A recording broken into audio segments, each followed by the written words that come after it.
자, 출애굽기 39장 1절부터 끝절까지인데 21절까지만 우선해서 교대에서 읽고 마지막 21절을 함께 읽도록 하겠습니다. 제가 먼저 읽겠습니다.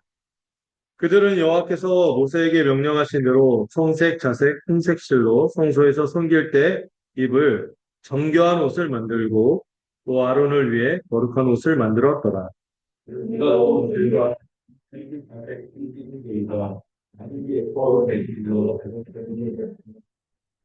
금을 얇게 쳐서 오려서 실을 만들어 청색, 자색, 홍색 실과 가는배 실에 섞어 정교하게 짜고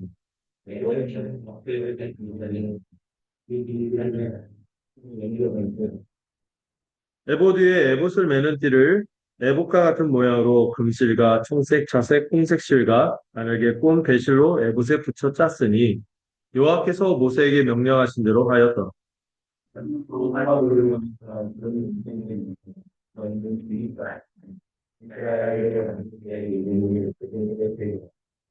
에봇 어깨바지에 달아 이스라엘 아들들을 기념하는 보석을 삼았으니 여호와께서 모세에게 명령하신 대로 하였더라.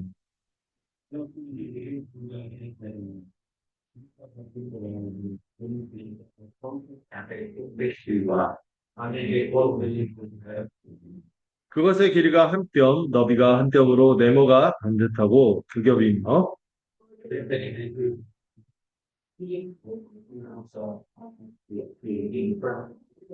둘째 줄은 석류석, 남보석, 홍만호며 넷째 줄은 백보석, 후마노, 벽옥이라 다 금태에 물렸으니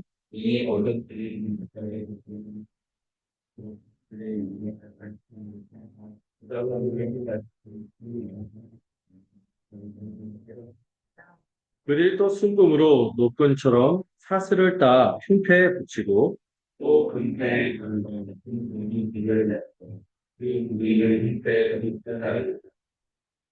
그 다음 두 군사슬을 흉패 끝 두 고리에 꿰매었으며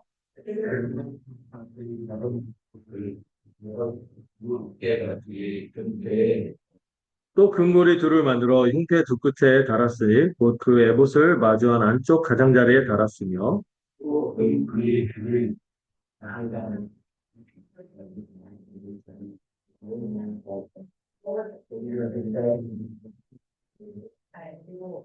청색끈으로 흉패 고리와 같이 읽겠습니다. 청색끈으로 흉패 고리와 에봇 고리에 깨어 흉패로 정교하게 짠 에봇대 위에 붙여서 에봇에서 벗어지지 않게 하였으니 여호와께서 모세에게 명령하신 대로 하였더니 아멘. 자, 우리 계속해서 성막의 실제 건축 과정을 우리가 살펴보고 있습니다. 우리가 지난주에는 사도행전 잠시 살펴봤고요. 이제 다시 출애굽기로 돌아와서 이제 오늘과 다음 주면 이제 1년 약간 넘게 설교했는데 출애굽기가 맞춰지게 됩니다. 이따가 광고하겠지만 제가 그동안 마가복음도 떼고 마태복음도 떼고 창세기도 떼고 이렇게 했는데 출애굽기 뗀 거는 셀레브레이션 하는 것 같아요. 이게 그동안 셀레브레이션 하는데 우리가 성경 한 권, 전체를 듣고 그 내용을 파악했잖아요. 그거에 대해서 우리가 좀 자축하는 시간을 다음 주에 좀 가졌으면 좋겠다. 이런 생각이 들어요. 다음 주 드디어 출애굽기가 끝납니다. 다음에 내위기를 하면 좋겠다는 생각인데 이건 좀 뒤로 미루고 사도행전을 계속 살펴보고자 하는데 아마 2월 달에는 사도행전보다는 사도행전을 이해하기 위해서는 그 전에 누구 이야기를 해야 될까요? 어, 예수님을 통하여 교회가 탄생한 이야기를 사도행전에서 하게 되니까 그 전에 예수님 이야기를 조금 2월 한 달간 좀 살펴보고 그다음에 사도행전 교회가 어떻게 탄생해서 전개되는지 과정을 살펴보면은 우리가 성경을 전체 이해할 때 도움이 되지 않을까 싶습니다. 지난주에는 어, 우리가 이 놋제단과 물두멍으로 구원의 은혜를 입은 자, 하나님께 보혈의 은혜를 입은 자가 어떻게 일상에서 죄와 싸우며 거룩하게 살아가야 하는지를 이 놋제단과 물두멍을 통해서 보여줬죠. 이게 뜰에 있었잖아요. 이게 일상과 마주한 공간이죠. 그래서 이런 부분에서 우리가 일상에서도 뭐와 싸운다? 죄와 싸우며 살아간다. 거룩하게 살아간다. 이걸 배웠고, 또 뜰의 울타리를 뭘 상징한다고 했죠? 하나님이 자기 백성을 구별하시고 돌보시고 보호하심. 순서는 뭐, 어, 상관없어요. 구별하시고, 보호하시고, 돌보시는 것을 살펴봤고, 근데 여기로 들어갈 수 있는 유일한 휘장문이 누구다? 우리에게 오직 예수 그리스도. 유일한 생명의 길이요. 생명으로 들어가는 문은 예수 그리스도. 그리고 이 성막을 증거막이라고 불렀잖아요. 증거막이라고 할 때 이 증거궤를 떠올리게 한다는 거죠. 증거판, 뭐죠? 하나님의 백성이 어떻게 살아가야 하는가. 그 삶의 내용이 뭐다?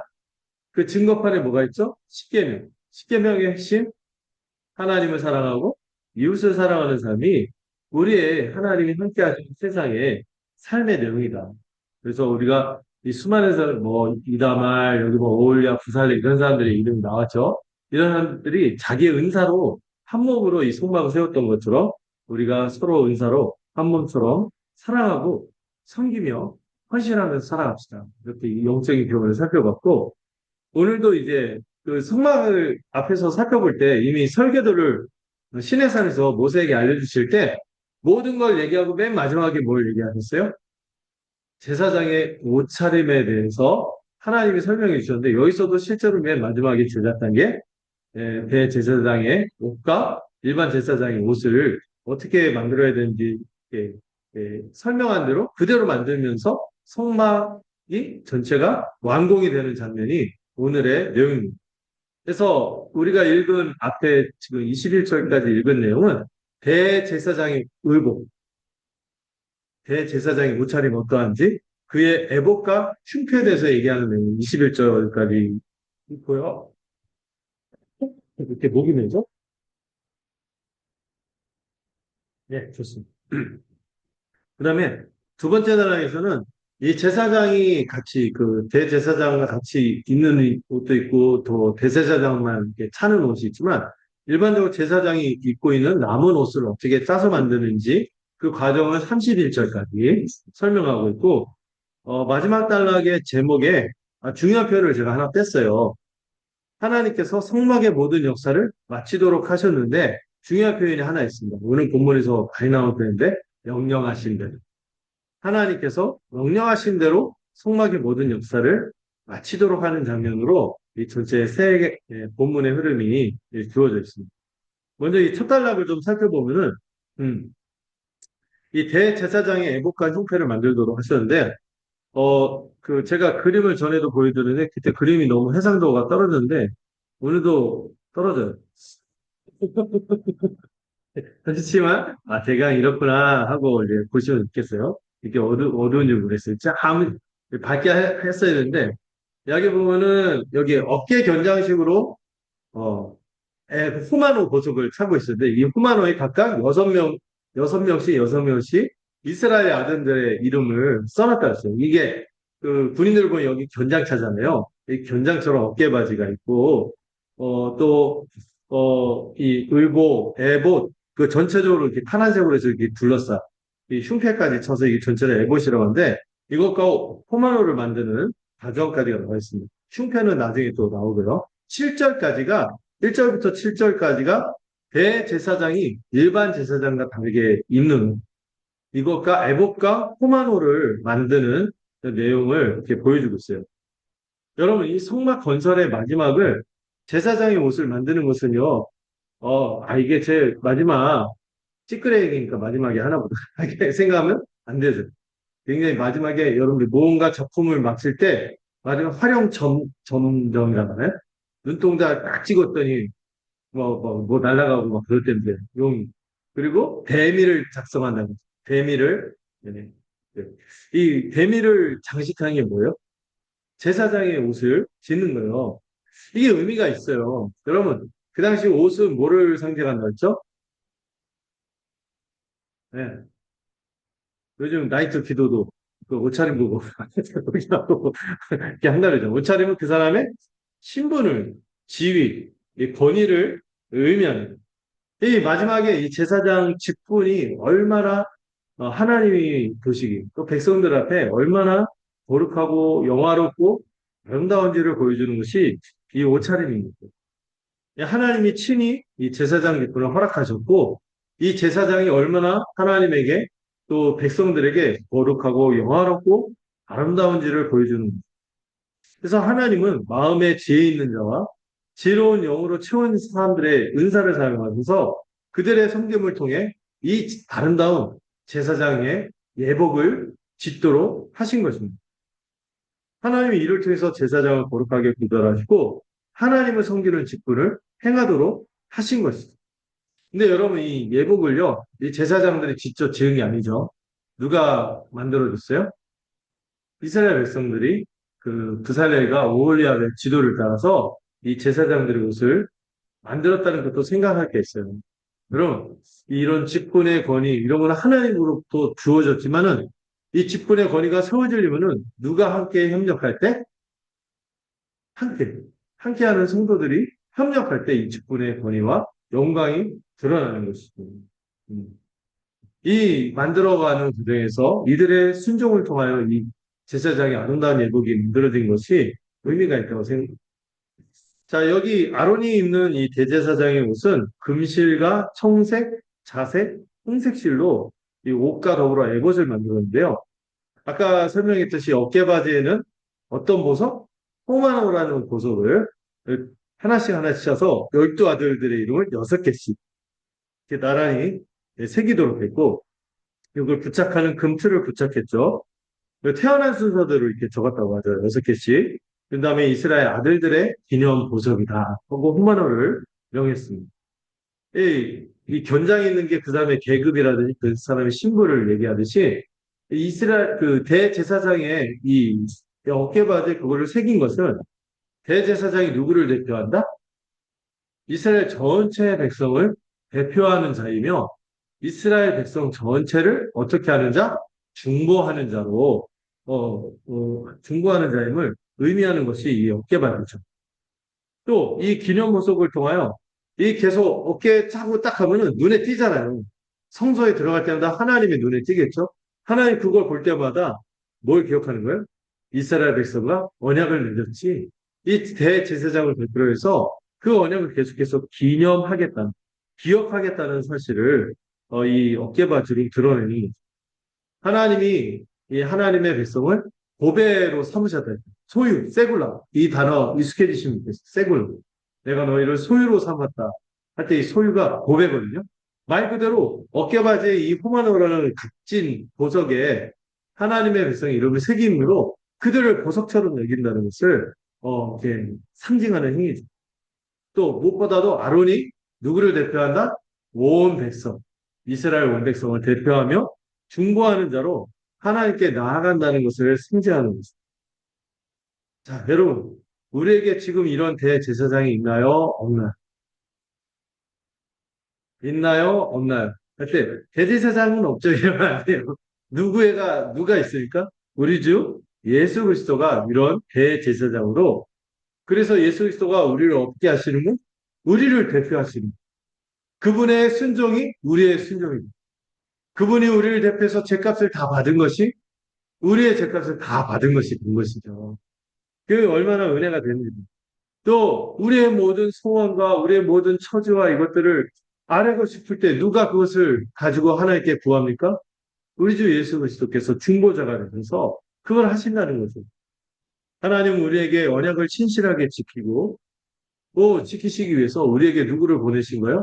이 참된 대제사장이신 예수 그리스도를 보내신 것입니다.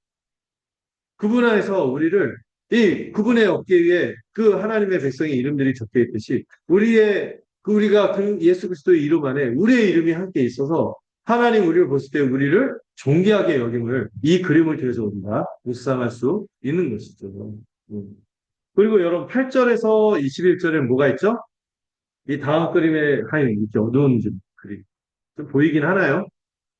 믿음의 눈이 있는 분들은 보이겠습니다. 이 가슴에 흉패가 있는데 이게 한 뼘 크기래. 이게 그렇게 크진 않아요. 더 크면은 어깨 빠지겠죠. 50개월 있는 분들 힘들어요. 아론이 지금 나이가 몇입니까? 한 뼘 정도 되는데 여기에 정교하게 12개의 보석을 3개씩 4줄로 박았고 보석마다 또 여기다 뭘 새겼어?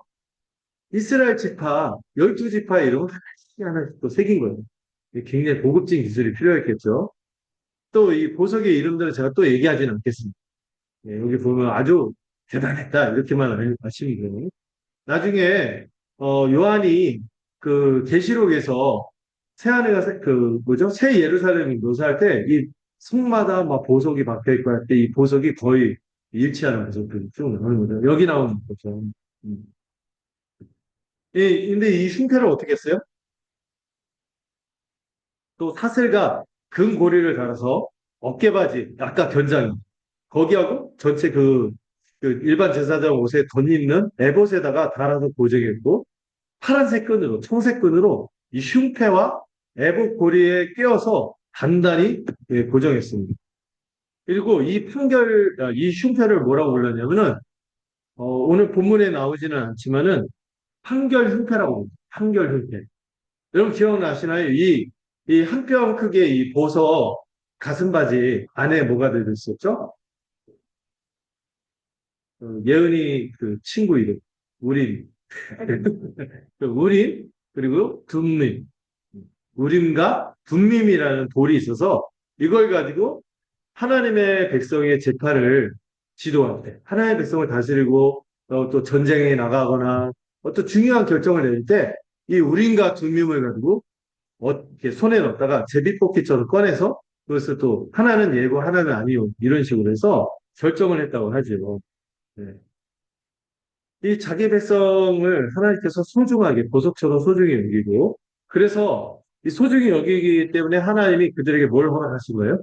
대제사장이라는 이 귀한 직분을 허락하시고 그를 통해서 하나님의 뜻에 대해서 만약에 구름 기둥 불 기둥만 있고 만나 매출하기 있어서 먹여 살리는 건 알겠는데 어디로 가는지 인도하는지 알겠는데 뭔가 자세하게 좀 지도가 필요하고 판단이 필요하고 할 때 아무것도 없잖아요. 물론 모세가 있긴 했지만은. 근데 그 백성들을 위해서 중요한 결정을 내릴 때, 이 판단을 할 때 누가 판단을 하고 결정을 합니까? 하나님이 하시는데 그걸 떻게 알 수 있어요? 그럴 때 하나님이 이 중보자로서 이 직분자, 대제사장이나 직분을 허락하신 거죠. 그를 통해서 다스리고 인도하도록 하신 것이죠. 여러분, 사람이요, 잘 판단하고 분별할 때도 많지만, 대체적으로 사람은, 기본적으로 뭐가 있어요? 제된 본성이 있는 데다가, 그리고 난 내가 생각할 때 객관적이야. 이렇게 얘기하지만은 실제로는 어때요? 주관적이에요. 막 그러잖아요, 우리. 내 자녀는 객관적으로 볼 때 이뻐. 객관적으로 이뻐요. 인정을 하지만 참 주관적이구나. 근데 저희 교회만큼은 객관적으로 이쁜 거 인정합니다. 근데 막 그렇죠. 다 주관적이에요. 뭔가 객관적인 판단과 하나님의 뜻에 서서 판단하고 분별할 수 있는 기준이 필요하고 지혜가 필요합니다. 이럴 때 자기의 지혜와 경험만을 의지하는 것이 아니라 뭐가 필요해요? 하나님의 말씀하신 이 말씀이 있어야 되고 그 말씀을 따라 지도가 있어야지. 인도하심이 필요해야지 우리가 하나님의 뜻에 따라 제대로 살 수 있는 것이죠. 근데 여러분, 그때는 대제사장이 있고 우림과 금림이라는 수단이 있었지만 지금은 그게 없죠. 대신에 우리에게 누가 있어요? 우리 주 예수 그리스도께서 현존하고 있음을 여러분 믿으시기 바랍니다. 저희 교회가 왜 사역교회인지 아세요? 첫 번째, 첫 번째, 저 누구요? 말씀으로 그리스도께서 현존하십니다. 그리스도께서 육신으로 우리 가운데 현존하신 자는 뭐 그분은 육신으로 하나님 보좌 우편에 계세요. 그러나 지금은 어떤 방식으로 우리와 현존하십니까? 말씀으로 현존하십니다. 말씀으로 현존하시고 또 말씀으로 성령으로 우리를 또 말씀과 더불어 성령으로 우리를 이끄시고 지도하신다는 것을 믿으시기 바랍니다. 근데 이런 우리 주 예수 그리스도가 어떤 분이신지 히브리서 4장 14절부터 16절이 잘 증거하고 있거든요. 이 말씀 한번 여러분들 한번 읽어주시겠습니까? 화면을 보시고 읽어보도록 하겠습니다. 시작. 하나님이고 하나님의 아들이 되시라. 그가 이런 조리를 사랑하시라. 그의 이름은 내 사랑하는 기회라. 우리의 의와 끝까지 시험을 받을 인생들을 내리는 방법입니다. 그러므로 우리는 우리의 아들을 받고 생각하는 되지 않았잖아요. 내 구별하는 아들이 나아갈 것입니다. 아멘. 여러분, 우리에게 대제사장인데 지금 하늘 보좌 우편에서 승천하셔서 계신 하나님의 아들 예수가 이 땅 가운데 있는 우리를 여전히 다스리고 있다는 거. 우리가 이걸 굳게 붙잡아야 되는데, 문제는요, 여러분, 이 세상에 높은 분들이라고 하는 사람들, 높다고 하는 권력자라는 사람들 행태를 보시면 어떻습니까?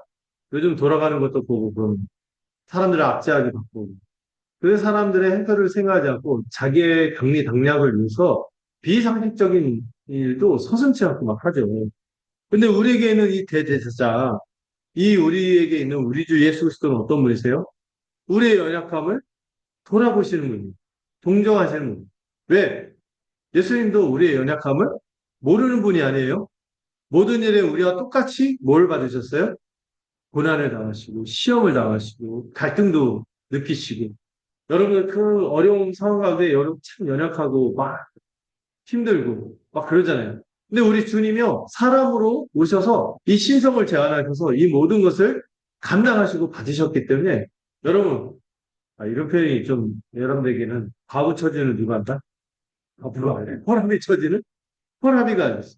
예수님이요, 우리의 완벽히 연약한 처지 가운데 있었기 때문에 우리가 연약하면은 그걸 알아서 막 이렇게 도와주시고 더 마음 깊이 헤아내시고 이런 분이죠. 근데 우리가 다른 지점이 있습니다. 뭐가 없으세요? 우리는 연약함에 짓눌려서 때로 이상해지고 미련해지고 잘못된 판단을 하고 잘못된 행동을 하셨지만 우리 주님은 어떠셨습니까?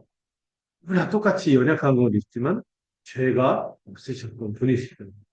그래서 우리를 지도할 뿐만 아니라 우리를 돌보실 수 있는 분입니다. 16절이 얼마나 은혜가 되는지 몰라요. 우리가 기도할 때 이 표현 마음에 담았습니다. 국률하심을 받고 때를 따라 돕는 은혜를 얻기 위하여 은혜의 보좌 앞에 어떻게 나간다? 담대. 왜? 주님이 확실히 나의 처지 알아주시고 돌보실 걸 믿으니까 담대히 나가서 우리가 기도할 수 있는 것입니다. 여러분 이를 믿고 살아가길 바랍니다. 이 대제사장의 이 영광스러운 권위와 지위가 누구를 위한 권위와 지위입니까? 하나님의 백성을 위한 권위와 지위이듯이 우리 주 예수님도 그렇게 이 땅 가운데 오셨던 것이죠.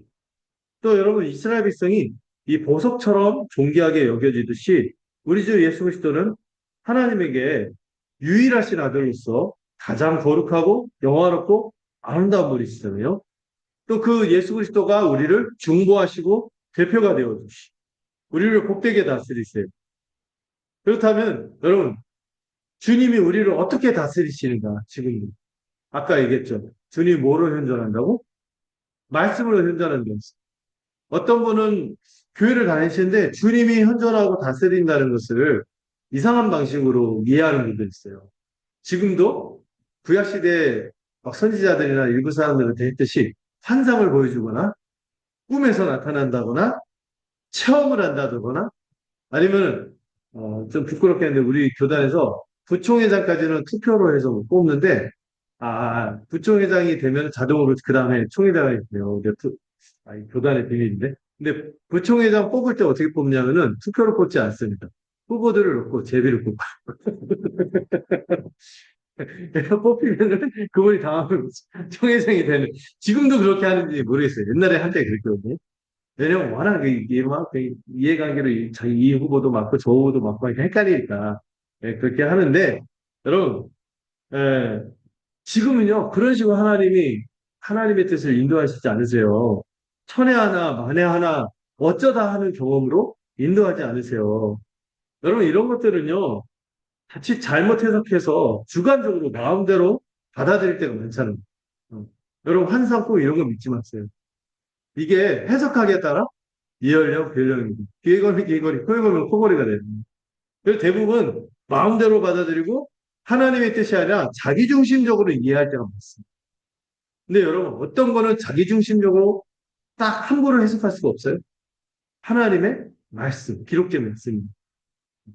막 기록이 안 돼 있으면 이렇게도 보고 저렇게도 보고 막 그럴 수 있는데 기록이 되어 있어요. 말씀 그대로 받아들이도록 분명히 알 수 있도록 오해하지 않도록 이 기록된 말씀을 주신 것입니다. 기록된 말씀이 있다고 해서. 예. 그래서 그 말씀을 더 분명하게 이해할 수 있도록 일타 강사, 저자직강으로 누가 오신 거예요? 구약의 말씀이 있는데 그것도 하나님의 뜻을 알 수 있지만 그거를 확실하게 하나님의 뜻은 이거야 알려주신 일타 강사, 저자직가 누구예요? 예수 그리스도께서 오신 것이죠. 이제는 복음이 주어졌어요. 성령이 오셔서 모두에게 분명한 진리의 말씀이 주어진 거죠. 이 말씀이 얼마나 능력이 있는지 여러분 이 예수님이 대제사장이다 이 얘기하기 전에 히브리서 기자가 4장 12절에서 한 말씀이 있어요. 한번 읽어볼까요? 시작.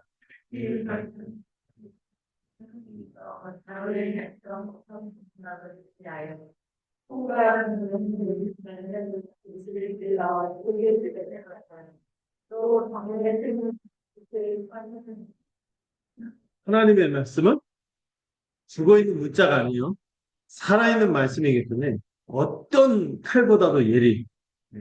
제가 아침에 면도하다 이렇게 비웠는데 육중날 했어요. 옛날에는 막 이중날 이런 게 아니라 칠중날, 육중날 했는데 너무 예래서 싹 비웠는데 근데 이거보다 훨씬 예래. 비교할 수 없이 예래. 우리 혼과 영과 관절과 골수까지 찔러서 쪼개서 드러내죠. 여러분 수술 때 메스보다 얼마나 더 날카로운 게 어디 있어요. 그런 것처럼 이 폐부를 드러내고 심지어 이걸 어디까지? 우리 10개의 물속은 알아도 마음속은 모른다는데 근데 그 마음의 생각 같은까지 판단하는 하나님의 말씀이 분명한 진리의 말씀이 주어진 거죠. 거기다 여러분 이 말씀이 말씀만으로 우리 이성애로만 작용하지 않고 말씀을 볼 때 누가 역사하세요? 성령님이 역사하시기 때문에 특별히 이 성령님이 이 말씀을 기록된 말씀 안에서 그 더 깊이 그 뜻을 깨닫게 하시고 또 실제로 그 말씀대로 살게끔 역사하시는 분이 성령님이죠. 그래서 이거 성령님의 세 가지 역사 얘기하고 성령님이 이것이 하나님의 말씀임을 믿도록 증거하시고 더 깊이 깨닫도록 조명하시며 이 성령님의 역사로 말씀대로 살도록 성화의 역사가 있다고 하는 것이죠. 이것이 주어졌기 때문에 여러분 우리가 이제 하나님의 뜻을 분별하고 하나님의 뜻대로 사는 것이 어렵지 않은 시대가 된 것입니다. 복음에 합당하고 교회로서 거룩하게 살고자 하는 사람들에게는요, 이 말씀이 어렵지 않아요. 하나님의 뜻과 인도하심은 분별하기 어렵지 않습니다. 그래서 우리가 말씀 수련회 때마다 외치는 게 있죠. 성경은 쉽다. 복음의 관점에서 우리가 교회로 살아가고자 한다면은 이게 아주 복잡 미묘하고 이런 게 없다고 하려는 할 수는 없어요. 있지만은 제가 볼 때 아주 적어요. 대부분은 분명히 알 수 있습니다. 이제 또 성령님께서 우리를 거듭나게 하셔서 우리 각자에게도 깨끗한 마음을 주실 겁니다. 또 우리의 믿음이 거짓이 없도록 하시고 하고 또 우리의 양심을 전에는 털난 양심이었는데 이제 털난 양심이 아니라 거듭난 양심. 나임을 살리고 있죠. 털난이 아니라 거듭난 양심. 거듭난 양심을 통해서 우리 선한 목자이신 주님의 인도를 받을 수 있도록 하십니다. 이 대제사장이신 우리 주 예수 그리스도의 현존이 우리에게 뭐를 통해서? 말씀을 통해 주어짐을 믿으시기 바랍니다. 자, 두 번째 단락에서요. 이제 하나님께서 이 제사장의 남은 옷을 만들도록 하십니다. 자, 에봇 받침에 일반 제사장은 그렇게 흰색 세마포 옷을 입었는데 제사장들은 대제사장을 좀 차별화해서 이 에봇에 받침이 된 청색 옷을 짜서 여기 보면은 바닥에 이 청색 옷의 가장자리에 보면은 뭐가 있냐면은 가장자리에 뭐를 수놓았어요? 예쁘게? 네. 미녀는 석류를 좋아해요. 네. 석류인데 요즘 아이들 모르겠구나. 그 음료가 지금 안 팔죠. 그 석류를 아름답게 수놨는데 한 땀 한 땀 술을 놨는데 그 사이에 간격이 있는데 그 간격에다 또 뭐를 달았어요? 순금으로 방울을 또 달았어요. 다닐 때마다 어떨까요? 소리가 딸랑딸랑 울리겠죠. 음. 이 석류와 방울이 뭘 각각 의미하면은 석류는 여러분 참 이 광야 같은 땅에 석류 같은 게 가끔 있어서 이 사람들이 목을 축이잖아요. 이 뭐를 소망하게 해요?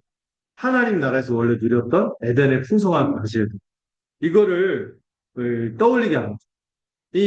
그리고 앞으로 그들이 가서 누릴 땅, 가나안 땅은 어떨까요? 이 비옥함을 누리며 풍성함을 누릴 것을 소망하도록 하는 것이 이 석류로 수놓은 것이죠.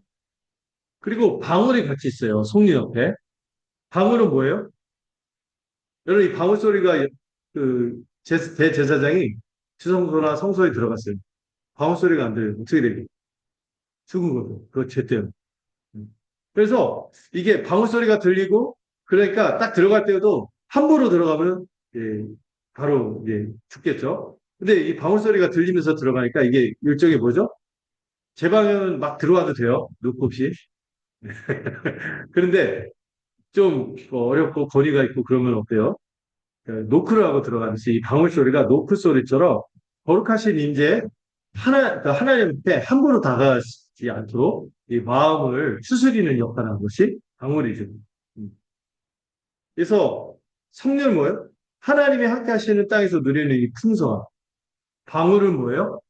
그런데 이 하나님의 임재가 있는 곳에 죄인인 우리가 이제는 함께 함부로 다가갈 수 없음을 동시에 느끼게끔 하는 게 성유와 방울을 같이 다루는 거죠. 좀 의미가 와닿죠? 그 다음에 27절에서 29절을 보시면은요, 이 속옷과 두건과 관과束바지와 띠를 만드는 장면이 나와 있습니다. 아까 보니까 21절까지 읽었는데 여기는 안 읽고 쭉 했네요. 근데 앞에서 이미 28장쯤에서 이 내용이 이미 거의 동일하게 제시가 됐기 때문에 읽지는 않았어요. 자, 여기도 그림을 보시면은 여기 흰색 옷 있죠. 이게 그 제사장, 그 대제사장 옷 말고 그 안에 있는 일반 제사장이 입는 속옷. 이 속옷이 여러분 그 이너웨어가 아니라 그 일반 제사장의 평복. 이걸 뜻하는 거죠. 그것과 두건, 관, 그 다음에 속바지와 띠를 만드는 내용이 27절부터 29절에 있습니다. 제사장들은 특별히 이 속바지가 중요했어요. 모두 배로 허리부터 허벅지까지 가리는 속바지를 만들어서 이 하체를 가리겠습니다. 옛날에는 노팬티가 정설이었어요.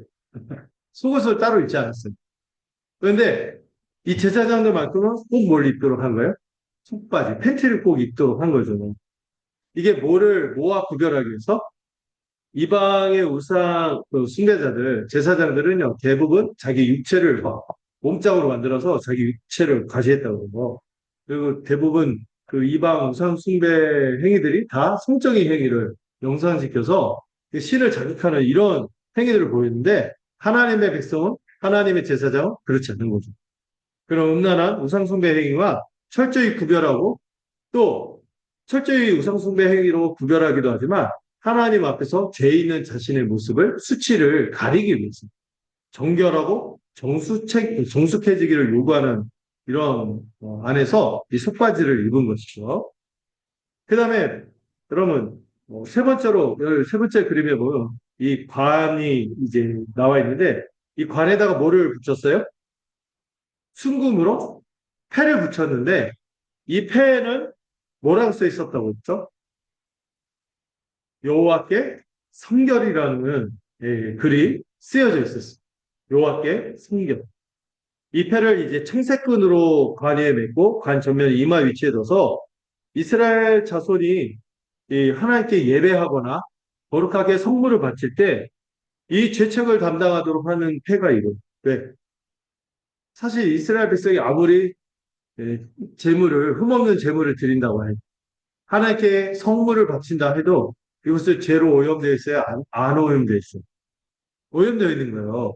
그런데도 불구하고 하나님께서 이 패로 말미암아 여호와께 성결 이렇게 한 것으로 말미암아 선언으로 말미암아 그 죄책을 담당하게 하고 그 오염을 정결하게 했다는 것을 믿음으로 받아들이며 또 은혜로 선포하신 것이 이 패죠. 이스라엘 백성이 아무리 거룩한 예물을 정성스럽게 바쳐도 거룩하고 정결하신 하나님 앞에는 부족할 수밖에 없고요. 잘못 드릴 수밖에 없어요. 그런데 아론의 이마에 이 패가 늘 있어서 여호와께서 이를 받으시는 거죠. 한 사람이 달고 있는 여호와의 이름, 여호와께 성결이라는 이 선언 때문에 이스라엘 자손의 모든 것이 하나님께 받음직한 것이 되며 거룩한 것이 되는 것입니다. 이 또한 누구를 떠올리게 합니까? 우리의 죄책을 감당하시는 그리스도의 대제사장 직분을 떠올리게 하는 것이죠. 앞에 21절까지는 대제사장의 예보로 차별화했고요. 여기는 일반 제사장의 옷이 같이 소개되어 있기 때문에 같이 설명을 하는데, 여기서 우리가 좀 원리화해서 의미를 받아들이면은, 여러분, 이제 제사장이 있습니까? 없습니까? 대제사장은 계세요? 제사장이 있어요? 없어요? 없는데 있어요. 있는데 없어요. 뭔 말이죠? 이제 구약 시절처럼 어떤 특별히 기름 부어서 우리를 위해서 하는 제사장을 따로 부름받는 그런 부류의 제사장은 없습니다. 왜냐? 우리가 모두 그리스도 안에서 하나님께 예배하는 제사장이 된 거예요. 마틴 루터가 이걸 뭐라 했죠? 아닌 제사장. 우리 모두가 제사장이 된 거예요. 새언약 시대에 이제 제사장이 따로 없어요. 우리 모두가 그리스도를 믿으면 그분 안에서 차별 없이 하나님께 나아가는 제사장이 된 것입니다. 그래서 여러분 고넬료가 성령을 받으니까 이게 기름 부음 받는다 이런 느낌이 있어서 깜짝 놀라요. 이들도 하나님께 차별 없이 나가는 제사장 같은 사람들이 됐네. 이런 거거든요. 놀라운 거거든요. 어. 이제는요 신자는 모두가 뭐라고요? 제사장이에요. 제사장의 옷에 있던 성류가 상징하듯이 하나님을 경외하고 순결하게 살아가는 자들, 그들은 모두 하나님 나라에서 풍성한 복을 누릴 만한 자가 된 것입니다. 여러분, 우리가 보지 못하죠? 우리의 그리스도의 옷을 입었죠? 그리스도로 옷 입었죠? 우리의 옷에 뭐가 있어요? 성류가 새겨져 있는 하나님 나라의 복을 누리는 자. 또 방울과 속바지가 있는. 그러나 우리가 여전히 죄인이라서 거룩하신 하나님께 함부로 다가갈 수 없는. 우리는 우리의 모든 것이 무익하여서 하나님께 우리 자신으로 나갈 수 없어요. 오직 한 목적을 대신 우리 주 예수 그리스도로 말미암아 우리의 모든 죄와 모든 과오를 배상하신 우리 주님의 은혜에 기대어 살아가는 것이죠. 우리 같은 이들이 풍성한 하나님 나라의 복을 누리는 것은 우리를 성결케 하신 주님의 보혈이 있기 때문입니다. 우리가 담대히 나갈 수 있도록 우리의 수치를 가려주기 때문이죠. 여러분, 우리는 이제 기억해야 될 게 뭐냐면은 하나님께서 이 제사장 직분에 영광을 더하셨잖아요. 이제 제사장이 있어서 백성들을 위해서 이 제사장들을 뭘 했습니까? 예배에 관련된 것들을 관할했죠. 제사를 드리게 하고 또 그들이 기도할 때 그 기도의 예물을 바치도록 지도한 것이 제사장이에요. 말씀을 전하고 또 가르치는 중요한 직무를 맡은 것이 제사장이에요.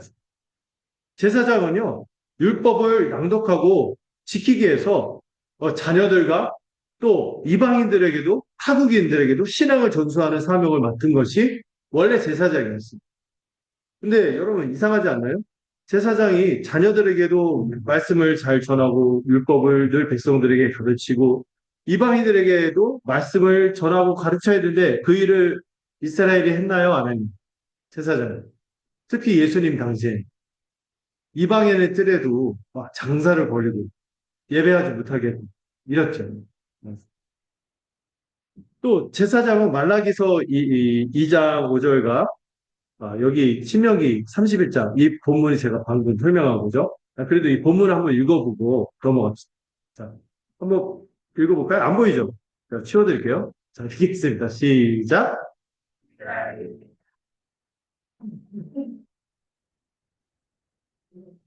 그거를 나누는 거야. 이스라엘에게 그 백성을 나서 한국방에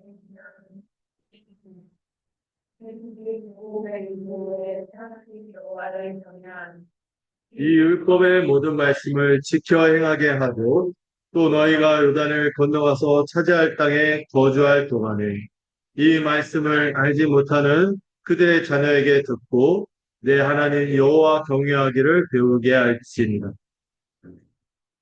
이 당시 제사장이 어떤 사명을 맡았어요? 말씀을 가르치는 사명도 맡은 것이죠. 예배와 관련해서 제사 드리고 기도하는 것뿐만 아니라 말씀을 가르치는데 자녀들에게 또 누구에게? 거류하는 타국인까지. 이거를 가르치는 것이 이 제사장의 중요한 직무였어요. 또 이 직무를 아름답게 성경에서 제가 가장 제사장의 직무를 아름답게 얘기하는 본문이라 생각하는 게 말라기서 2장인데요. 2장 5절부터 7절까지만 한번 읽어볼까요? 같이 읽어봅시다. 시작.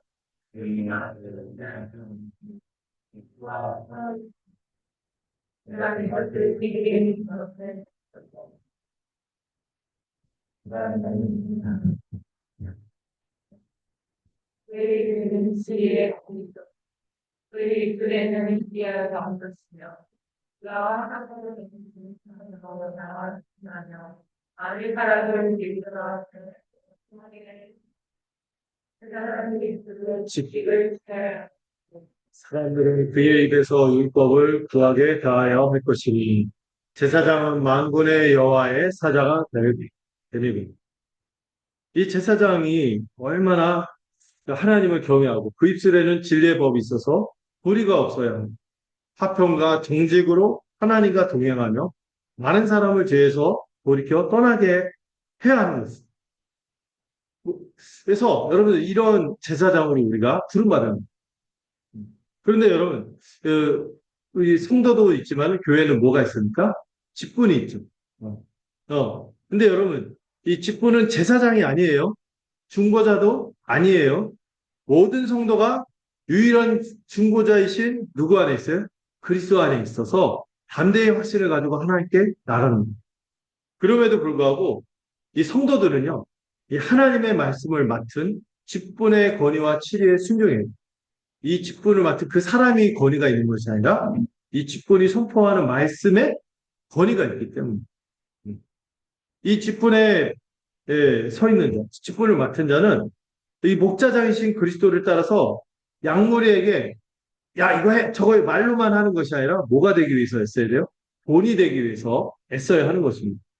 그래서 어떤 분은요 목회를 카우보이 목회를 하는 분인데 목자 양무리의 본이 되는 목자로서 목회를 해야 되는데 카우보이 있잖아요. 카우보이가 어떻게 그 양떼나 그 짐승 가축을 움직이죠? 총 쏘고 막 채찍을 휘두르고 막 이렇게 밧줄로 해갖고 막 보고 올매갖고 끌고 가고 그게 아니라 본이 되어서 이렇게 가는 거지. 그러나 성도들도 어떻게 해야 돼요? 그리스도께서 그 직분을 그에게 맡기셨음을 믿고 허락하신 직분의 권위를 인정하고 그에게 위임한 말씀의 통치를 순종하기 위해서 애써야 하는 것이죠. 여러분들 오늘 성막을 보시면은 이 성막의 대미를 뭐가 장식합니까? 제사장의 직분을 세우는 것으로 장식하고 있습니다. 이 제사장의 직분이 세워지는 것이듯 교회도 진짜 중요한 게 뭐냐면 가르치는 직분을 맡은 자가 되게 중요한 것 같아요. 그래서 저희 BLF 문구 중에 하나가 그거죠. 한 명의 목회자가 바뀌면 한 교회가 바뀝니다. 저 같은 직분자들이 바로 세워지는 거죠. 역할을 잘 감당하고 또 하나님의 백성인 여러분들이 제가 정당하게 말씀의 권위로 이렇게 하는 것에 순종할 때 교회가 온전해집니다. 이를 위해서 성도들이 또 백성들이 그러하듯 자기 은사를 통해서 교회를 세우기 위해 함께 섬김으로 함께 교회로서 영광스러워지는 것입니다. 유의점. 그러나 직분이 사제는 아닙니다. 카톨릭은 사제라고 봅니다. 사제라는 말의 뜻이 뭐예요? 제사장. 그들은 여전히 제사장이 있는 것처럼 얘기해요. 그래서 성도, 평신도와 사제로 이렇게 나누죠. 근데 그거는 틀린 말이에요. 모두가 하나님의 사제인 것입니다. 제사장입니다. 그러나 그 중에 직분이, 말씀을 맡은 직분이 있고, 또 구제하는 직분이, 우리가 나중에 성교회를 통해서 이 직분을 제대로 배울 수 있기를 바랍니다. 어쨌든, 이 교회가, 성막이 세워지듯이 교회가 제대로 세워지려면, 무슨 적으로 세워져야 될까요? 직분이 성경적. 그래서 저희가 꿈꾸는 교회 표어 중에 하나가 성경적 직분. 성경대로 직분이 세워지면 이 교회가 성막이 아름답게 하나님의 임재처소가 되듯이 교회도 그럴 수 있는. 자, 마지막 단락 한번 같이 읽어볼까요? 32절에서 43절 함께 읽도록 하겠습니다. 자, 먼저 읽겠습니다. 이스라엘 자손이 이와 같이 성막, 그 회막의 모든 역사를 마치되 여호와께서 모세에게 명령하신 대로 다 행하고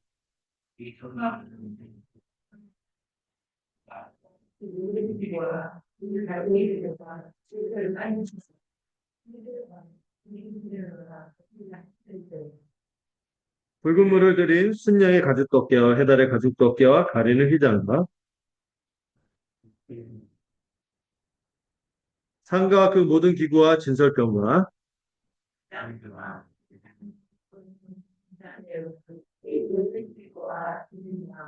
금 제단과 관유와 향기로운 향과 장막 휘장문과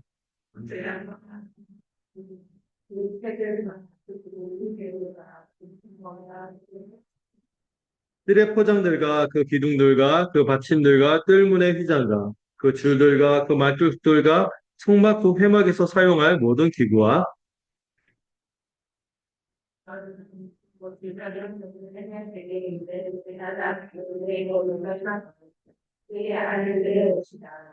여호와께서 모세에게 명령하신 대로 이스라엘 자손이 모든 역사를 마치네.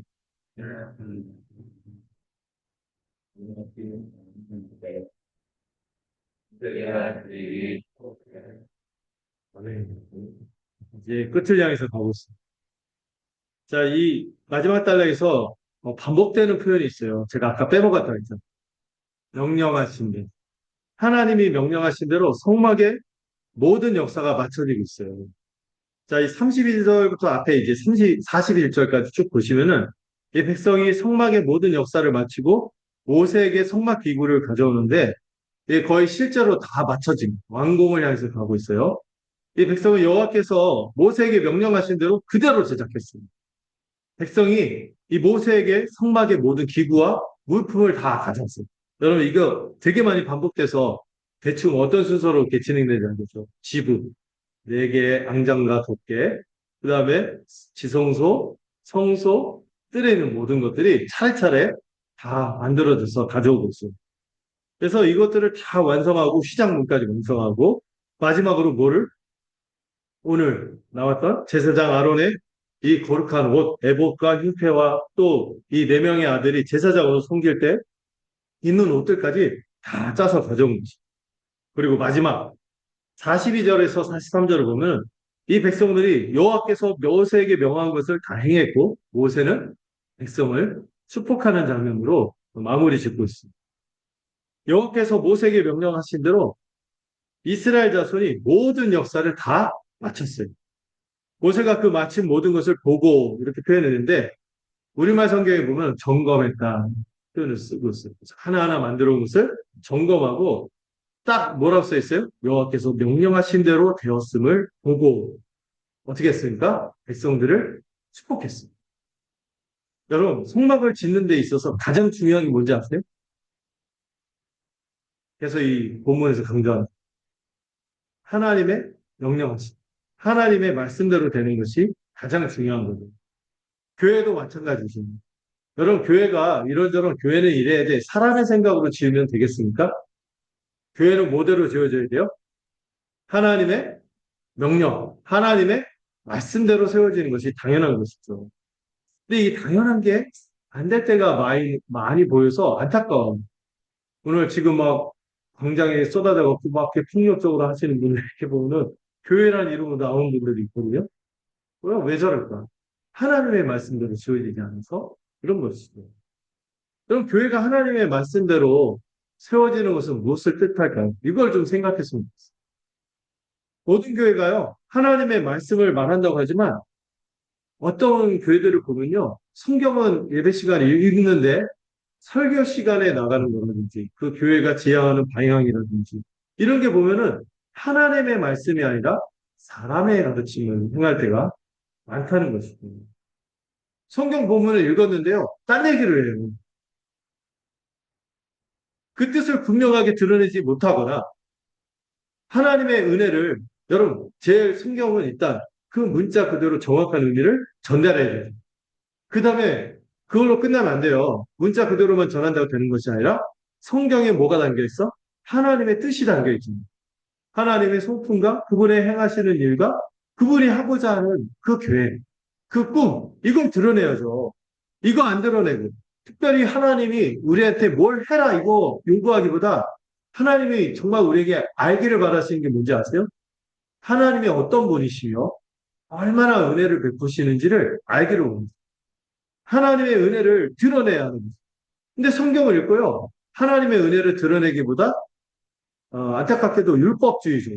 여러분들 이렇게 하시면 복 받을 줄로 믿습니다. 그래서 이렇게 하면 돈 잘 벌어요. 이렇게 하면 인간관계가 복해요. 막 이렇게 얘기를 하는데 해봤자 안 돼. 그렇게 하지도 못하고.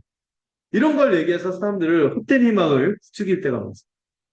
어떤 데는요, 성경을 읽고요. 성경보다 은근 뭐가 더 중요한 것처럼 주관적이고 신비적인 체험이 더 중요한 거죠. 이렇게 얘기할 때도 많아요. 때로는 어떤 종교적인 공로를 막 금식을 열심히 한다든지 금욕주의적으로 뭘 하는 거 있잖아요.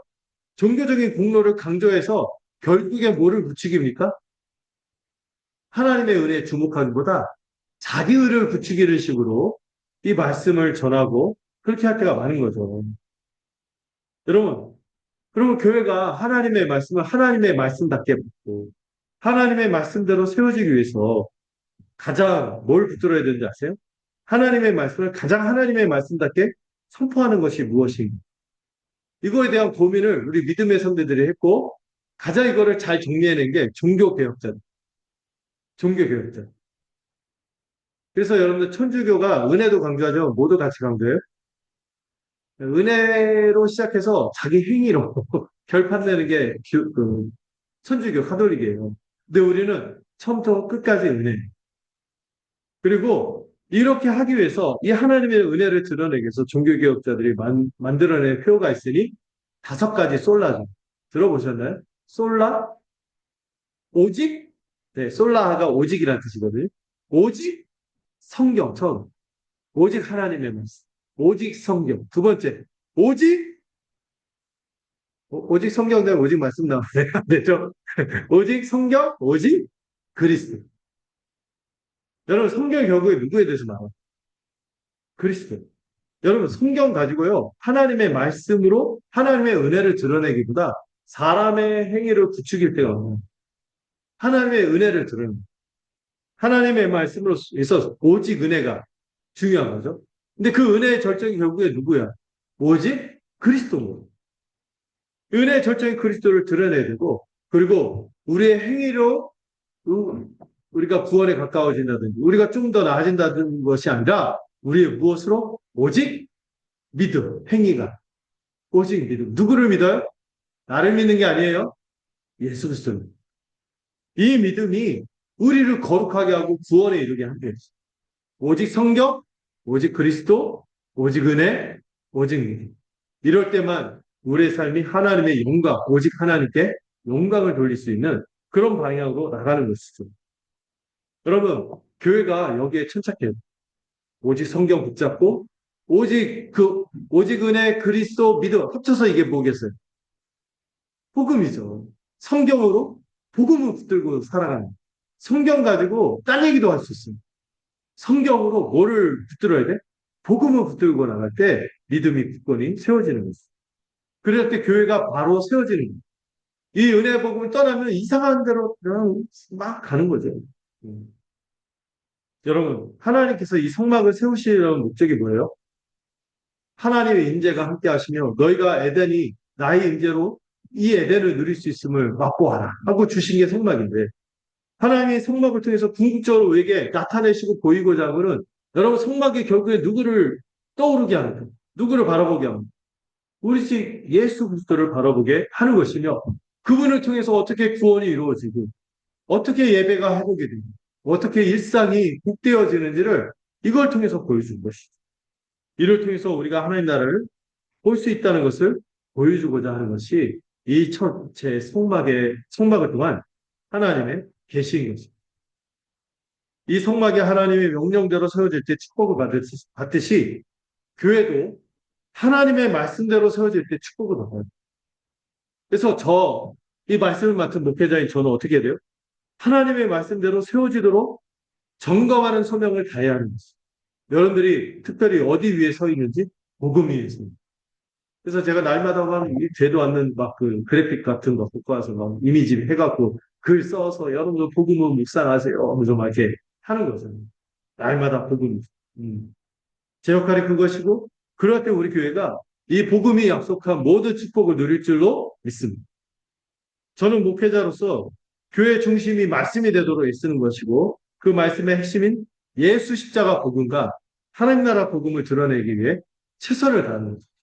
성막을 세우는 대미, 절정, 활용 점정은 뭐라고요? 결국엔 복음인 거죠. 이를 통해 우리 모두가 충만한 복을 누릴 것이라고 믿어요. 말씀을 정리해 볼게요. 첫째로 이 대제사장의 의복은 그의 직분이 가진 권위와 영광을 뜻합니다. 그러면 이런 권위와 영광을 우리는 누구를 통해서 경험하고 누리게 됩니까? 우리 주 예수 그리스도. 우리의 완전한 대제사장이신 예수 그리스도가 우리와 함께 계심을 잊지 마십시오. 그분이 지금도 우리에게 뭐로 함께 하신다고요? 저희 교회 표잖아요. 말씀. 성경과 성령을 통해서 우리를 다스리시고 인도하십니다. 이를 기억하고 복음의 말씀에 거하는 우리가 됐습니다. 둘째로 우리도 그리스도 안에서 하나님을 섬기고 예배하는 제사장이 되었음을 또한 기억하십시오. 천주교처럼 신부 같은 사람들, 수녀 같은 사람들이 따로 세자래, 사제.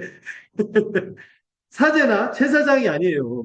모든 사도가 사제요, 제사장이에요. 그리스도 안에서 제사장이에요. 그리스도의 보혈의 은혜로 모두가 성결해지고 거룩하게 따로 구별된 존재인 것입니다. 복을 누리는 존재인 것입니다. 그러나 주님께서 말씀을 맡은 직분을 교회에 허락하셨음을 기억하고 이 직분의 정당한 권위와 실의에 순종할 때 교회가 함께 영광스러워지는 것입니다. 저도 또한 직분을 맡은 자로서 목자장이신 그리스도의 본을 따라서 애써야 하는 거죠. 그래서 이용 목사님 같은 분은 좀 과격하게 그렇게 안 하면은 그 집에 불 지르고 돌을 던져. 저는 그렇게까지 말하고 싶지 않죠. 좀 겁이 많아요. 그러나 하나님 두려운 거. 그리고 저도 여러분들 교회적인 삶의 핵심이 의리와 눈치인 거죠. 저도 여러분들과의 의리와 눈치를 통해서 정말 이렇게 참된 직분이 되기 위해서 목자장이신 주님의 본을 따르기 위해서 애써야겠죠. 셋째로 이 성막이 하나님의 명령대로 세워졌듯이 교회도 하나님의 말씀대로 세워져야 하는 것입니다. 이를 위해서 오직 십자가와 하나님 나라 복음으로 이 성경의 분명한 뜻을 여러분들 밝히 알고 붙잡는 여러분들이 되시기를 바랍니다. 오직 성경. 아까 이 5가지 솔라이트 기억하시면 되겠어요? 오직 성경. 오직 그리스도. 오직 은혜. 오직 믿음.